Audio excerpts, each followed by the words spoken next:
Have you ever wondered what happens when you take a super wide lens and absolutely no plan? Yeah, me too. So I grabbed my 15mm Voigtländer Super Wide Heliar, few rolls of CineStill 800T, and I went to wander around the city to find out. And that was my big cinematic vision, exist somewhere with a camera. I started at the train station, and my plan was to capture some empty indoor scenes, ticket machines, some reflections, random metal structures. I loaded a roll of CineStill 800T because, let's be honest, life is not a movie, but with this film stock, it can look like one. Those halation burns, right?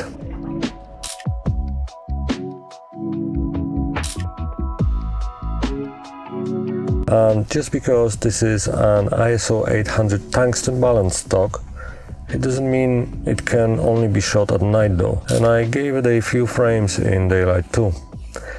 It is recommended though you use an 85B orange filter and shot at ISO 500 under the sun. I did neither, partly because I wanted to see how it performs when shot the same at night and indoors, partly because I don't have an 85B filter, and partly because I didn't want to change the ISO partway through the film.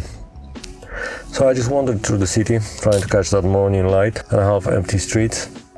Now, the Heliar 15mm, it's wide. It's so wide it can photograph your regrets. Most of my shots were basically at infinity. With this lens, when you focus past 2 meters, everything is in focus and sharp.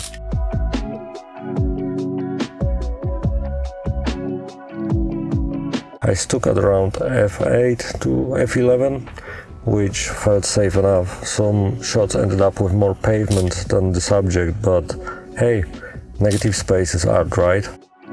Bessa A viewfinder doesn't have the frame lines for this lens, so I used the external finder. The Heliar is an aspherical lens, which sounds fancy because it is. That just means the glass is shaped in a way that it fixes weird distortions and flare, in theory.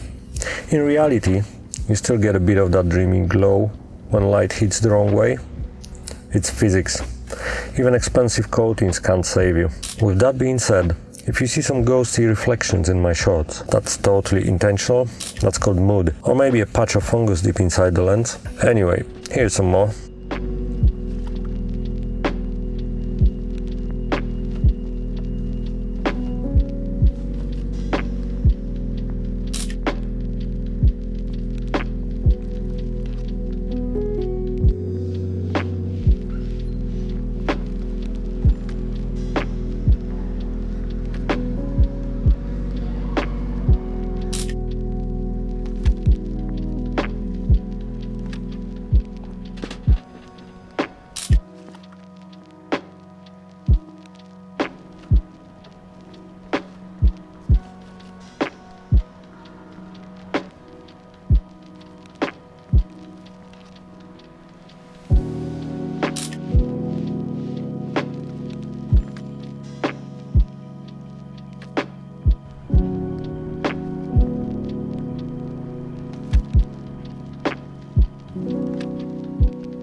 Anyway, I like the spot under the bridge with a street lamp on. It is maybe slightly underexposed, but still good. Here is the same spot in black and white with Olympus XA2.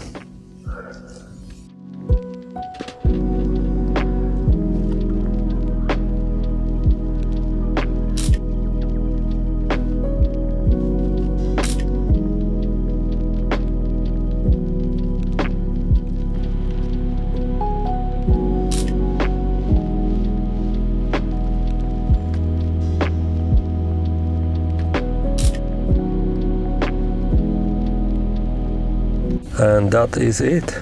The train is leaving, and so am I. Another roll of film, another batch of so-called artistic choices. See you in the next one.